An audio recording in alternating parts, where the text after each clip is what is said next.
Bem-vindos ao Tarô de Hathor, eu sou a Camila e eu te ensino a utilizar o tarô para desbloquear os seus potenciais escondidos e alcançar a sua grandeza pessoal.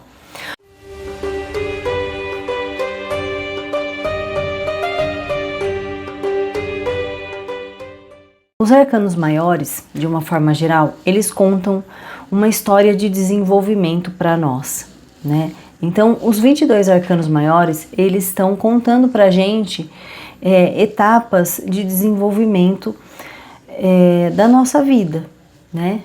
Do desenvolvimento do ser humano, tá? E a gente pode associar isso de diversas maneiras, tá, gente? Que eu não vou entrar nisso agora, tá? Mas, assim, em outros momentos eu vou falar mais sobre isso.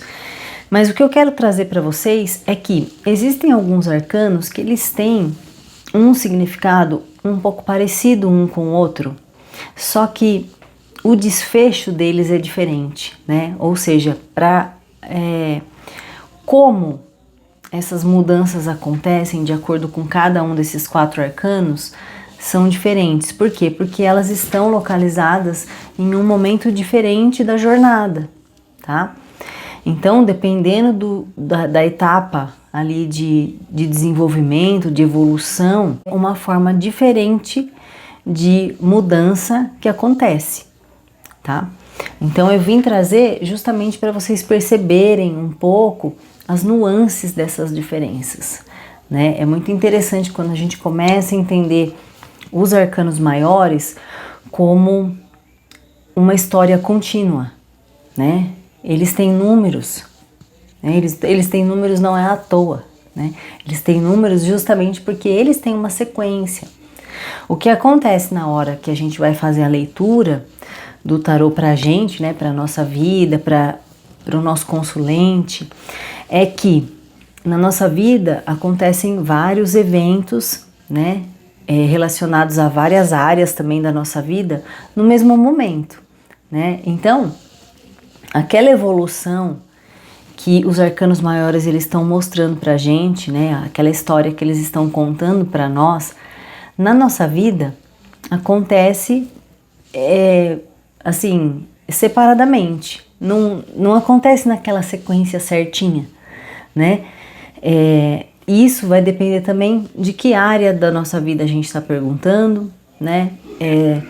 Por exemplo, na área familiar é uma coisa, na área de trabalho é outra, na área pessoal é outra e na área espiritual é outra, né? Por quê? Porque em cada área a gente vai se encontrar em um momento diferente dessa jornada, né? Por isso que quando a gente vai fazer a leitura do tarô, a gente embaralha todas as cartas e a gente pega as cartas aleatoriamente, né? Porque, assim, pela sincronicidade, né, pelo magnetismo ali da nossa energia que a gente está canalizando para aquele baralho, ele vai mostrar pra gente exatamente os arcanos que a gente precisa, né?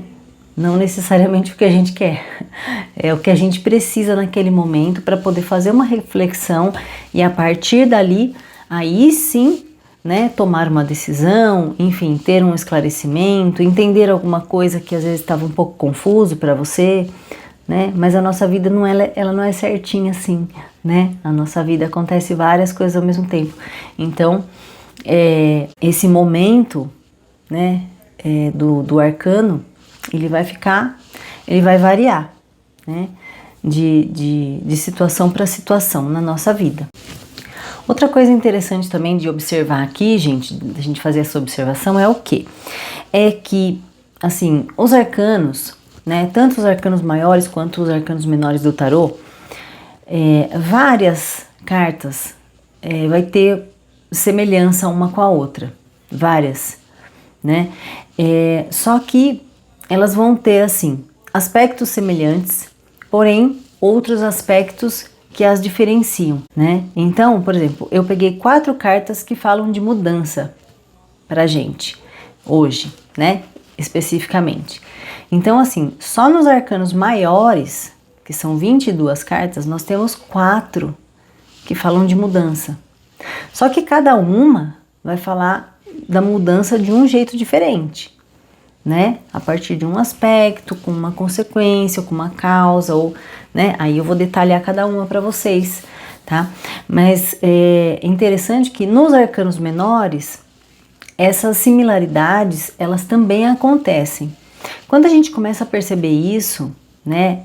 Coloca um pouco mais de atenção nesses detalhes, vai começar a ficar mais fácil, né? De você começar a entender o recado daquele arcano para você, tá?